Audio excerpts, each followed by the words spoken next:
Welcome to another week of Christian Party Girl. I'm Julia. And I'm Jess. And we're your hosts. And this week we are going to dive into a little bit more of our lives as the party girls of the Christian Party Girl. Yes. Who we were, what we were doing, that fun stuff, the juicy stuff, really. The juice. So before we get into the juice, very important, guys. We want to make everyone aware we do not condone sin. If you are underage, doing stuff you're not supposed to be doing, don't condone it. Overage, doing stuff you're not supposed to be doing, not condoning that.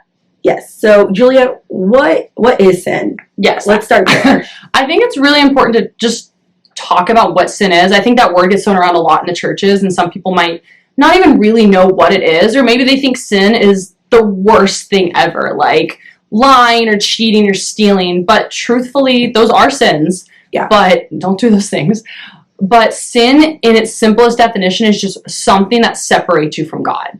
And going forward, we just want to talk about our sin and really how we are all sinners. That's just a fact. And that doesn't mean, it's not as negative as it sounds. It's not like you need to feel bad for being a sinner, because humans inherently are just sinners. Yeah. We do things that keep us away from God at points in our lives.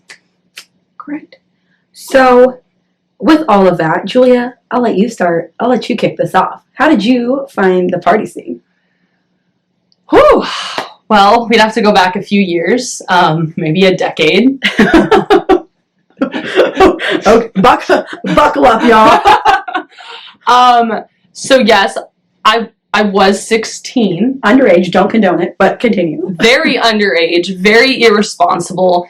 Do not make this decision. It wasn't a positive thing. So my parents got divorced when I was 15, as you know, Jess. And that's just so much for a 15-year-old to process. And when there's this lack of acceptance and love in the household because the parents are dealing with their own stuff, they're going through divorce, they have their own marital issues, and you're this 16-year-old girl that's trying to figure out who she is, wanting that cute boy to like her back, like thinking it's the end of the world when your crush doesn't want you, just going through all these extreme emotions and just having your whole life, your whole world just fall apart. Like, that's really the best way I can describe what a divorce is. Anyone who has divorced parents, it doesn't matter if you're a baby when it happens or if you're in your 30s, divorce just hits you differently because this idea of love that you once believed in is just shattered.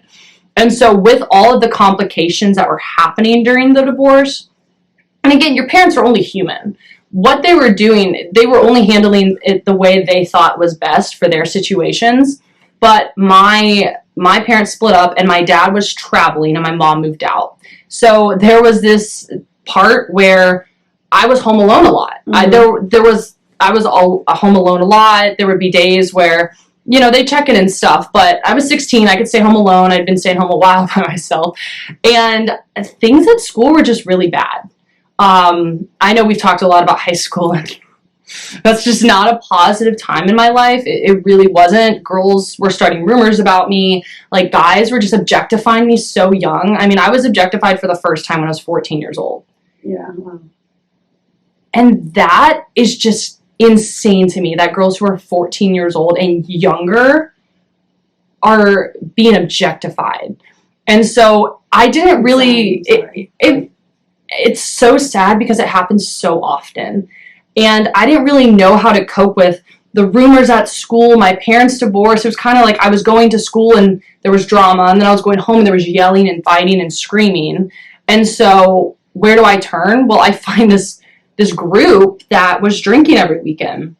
And my parents weren't really worried. I mean, they would, send me a picture of where you're at. I'll have the parents call me. But some of these parents would call my parents and be like, oh, Julia's here. So it was just this really unhealthy time of drinking. It was not just drinking a glass of wine, which you still should not do at 16. It wasn't casually, like, socially celebrating like you might at a wedding. Mm-hmm. It was just downing alcohol, like downing probably handles of liquor every weekend. And that's not fun. That's dangerous. Really bad things happened. I mean, there are stories for days I could just go into, but everything was just so bad. I wanted to find an escape. It wasn't like I enjoyed it necessarily. It wasn't like it was the thing to do, because I was doing it before other people got into it. Yeah. It wasn't like freshman year of college or anything like that. It was, I didn't have anywhere to turn. I felt empty. I felt lonely. I felt like there was no way out. So I had my first shot when I was 16. And as dramatic as it sounds, I remember the moment where one of my best friends at the time was like, come on, we have to do a shot for your birthday. It's your 16th birthday. It's like, oh, I'm so old. Now we're 25 and I'm like, oh, my hips. Right. But it's like that shot I took signified so much more than just a shot. That was like the turning point of me growing up in church and knowing the Bible verses and worshiping God and growing up in this environment to this, I don't trust God. I don't want God's help. I'm doing this on my own. And that shot literally was like a symbolism of like turning away. Like that was when I was like, bye God. And it's crazy. At 16, there was so much hope, so much opportunity for me to learn more about God. Like even how we work with our high schoolers and stuff. Like there was just, I didn't see an option. I really thought there was no way out of this. It was depression, like really bad depression. Well, I'm glad you're here now. I'm glad you made it out of there. But I think from, like you were saying, you started a lot younger, because I grew up, I mean, my parents' struggles, my parents are still together, a lot of their struggles with my older sister, but now we've all worked through it and we're all better now. Like, but looking back, it was tough. So I was the golden child. I was the quote unquote perfect child. And so I saw my older sister's mistakes and I was like, nope, not doing that. So I stayed home. I didn't party. I didn't really do any of that. And then I got to college and that was like, I don't have my like strict parents anymore. I'm free. I can be whoever I want to be. I can change the narrative of who Jessica is. And it was, I think, like my first weekend in college too. And they're like, oh, we're going to this party. We're going to this frat. And I was like, what? I'm going. Don't go to frats. Yeah. If he's a frat boy, skirt girl, been down that road. Don't do it. Do not walk into a frat house, please. It's sticky. It's gross. Whatever. I won't get into that. It's a lot of PTSD there. But yeah, I started drinking, and then that's where I found my group. We started going out. We had fun. I joined a sorority, and I loved my sorority, what we stood for, and confidence, and building other women up, and inspiring confidence in the young women, which is like what I loved about it. But all my friends surrounded drinking, and that was our lives, was drinking. And I got a boyfriend who was in a frat, and we drank together, and my entire life revolved around some sort of the next party, what happened last night, all this stuff. But these people didn't judge me. Mm-hmm. And I think that's a big thing to notice. It was people in high school, they judged me because of my parents were very strict about what I did, who I hung out with. And it kind of became like a running joke, which I was like, that's not fair to my parents, because they're raising me the best that they can. Right. And to protect me and protect their little girl. They started taking us to church, my sister and I, to church when we were in high school. And I did find Jesus. I didn't live for Jesus, but I found him. I got baptized, and I was like, you know, I kind of like this God thing. And then college happened, and I was like off the rails. I was in the hospital first semester of college from drinking too much. And it was completely different off the rails because I wasn't strong in my faith.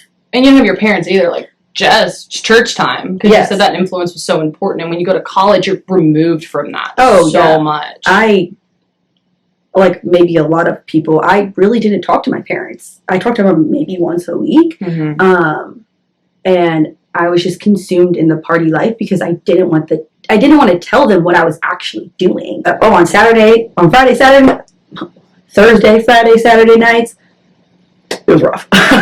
Tuesday, Wednesday. That was in the but I was surrounded by everybody who wanted to party, and then I became the bad influence too. And I'd be like, take that shot. Heck yeah. And no. I was a bad influence. Oh my gosh. I would drag people out when they didn't want to go out. I was drug out when I didn't want to go out. And then that led to a really bad breakup. My boyfriend and I broke up, and I spiraled. It was rough. But in that spiral, I refound God.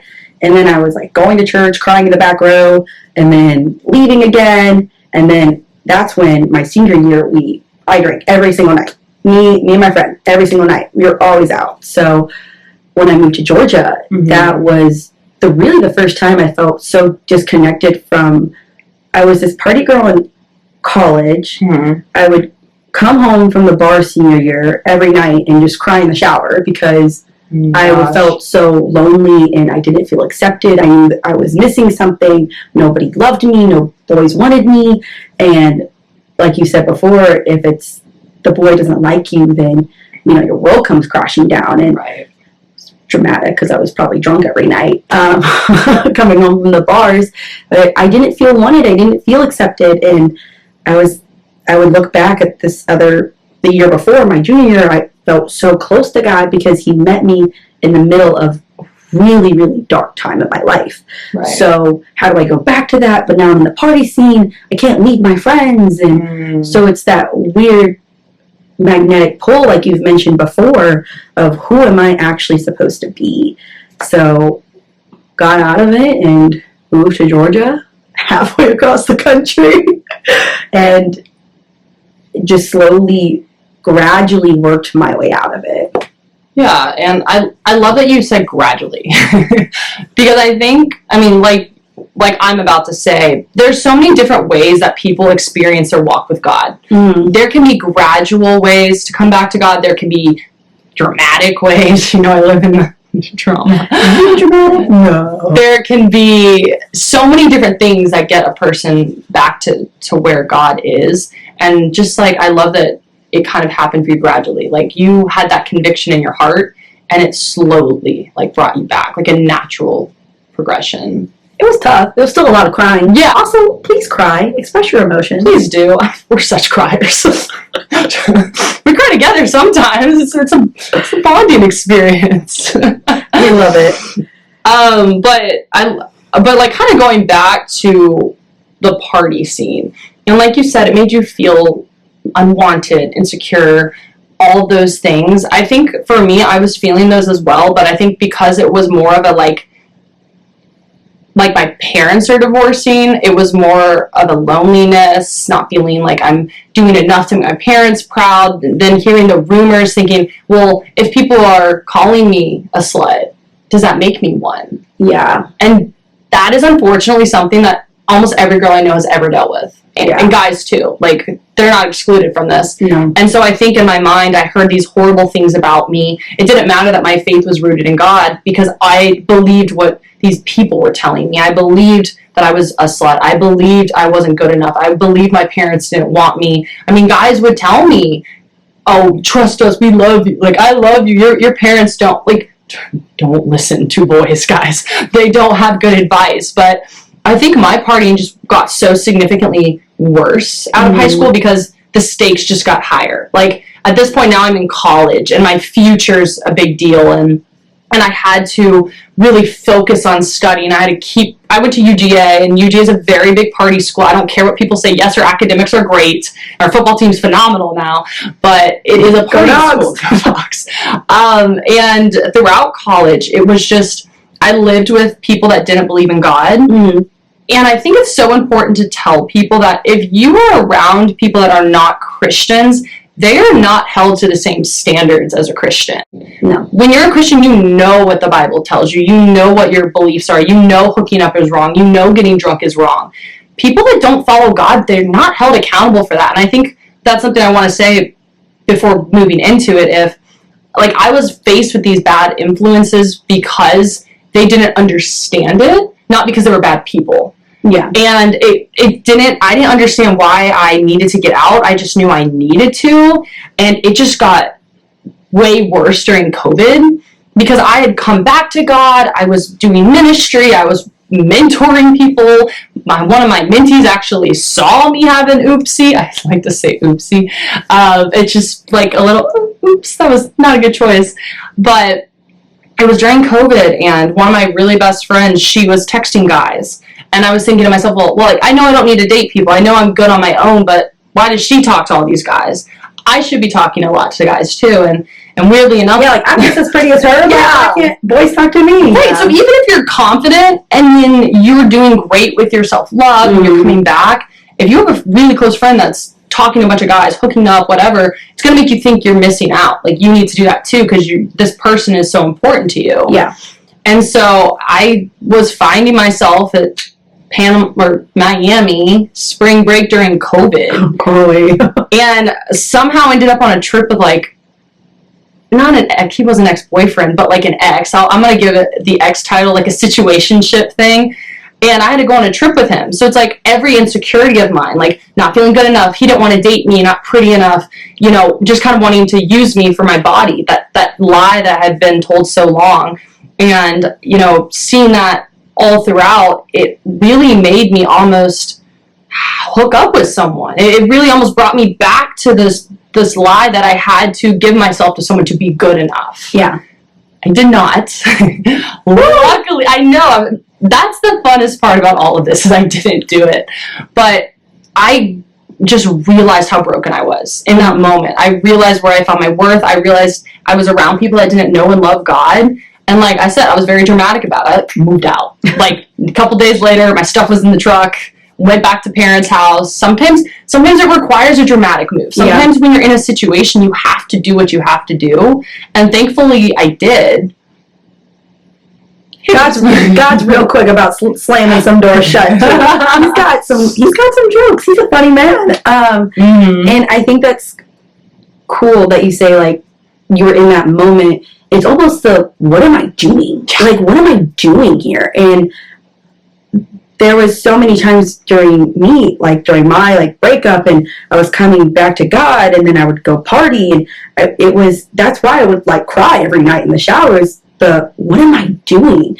Like, I know I'm living a life that's not for God, but I don't even know how to get out. Like, I don't even know how to stop, and I don't know how to break the cycle. I don't know how to come back to God because I feel so much shame for who I was and living in this hookup culture and having all these situationships and men who don't love me and are not pouring life into me and friends that aren't pouring life into me and just feeling so low and like living for the world. And I think a really good story, it's kind of a generic story that you probably heard if you've grown up in the church.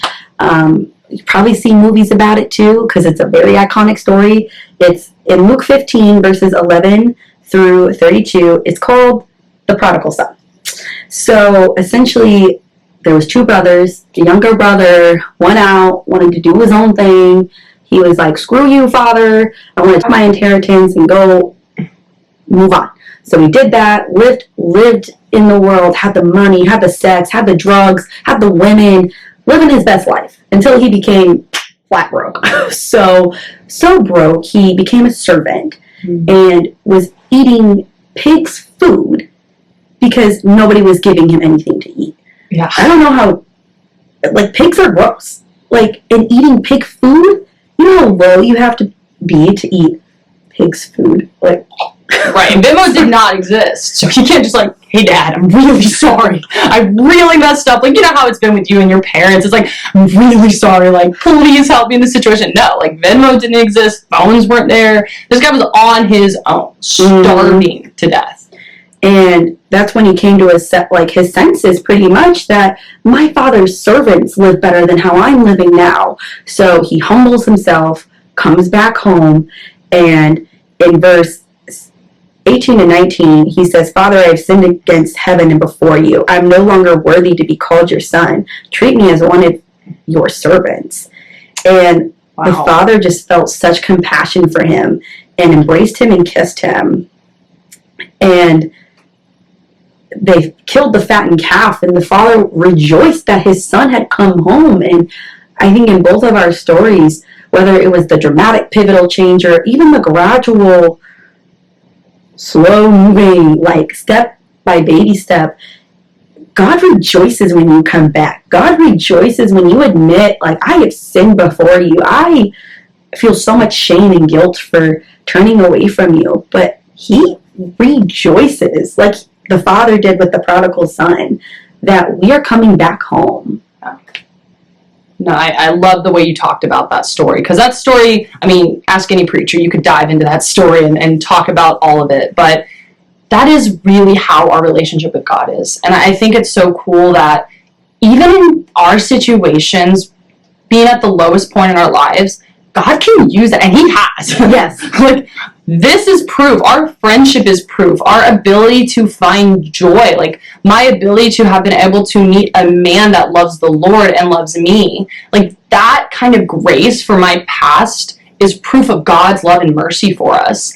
And so in any situation, it can always be used for the greater good. It can be used to help people. It can be used to give them advice before they make the mistake. If we can help you guys not make our decisions, we would love that. Hallelujah.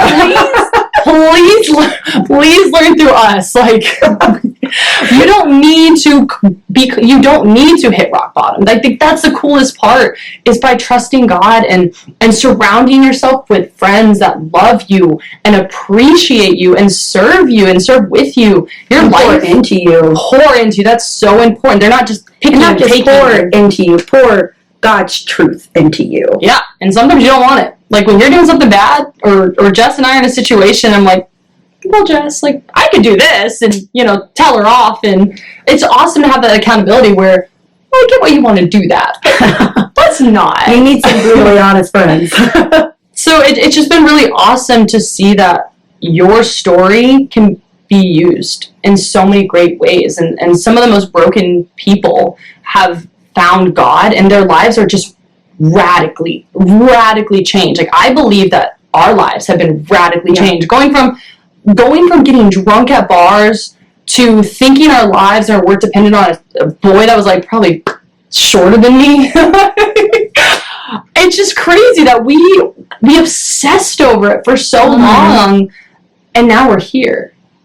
That is so cool. And God's going to continue to use us to glorify him and for whatever he wants to use us for. But the first part about all of that is coming back home. Yeah. And God wants us to come home. He wants you to find him.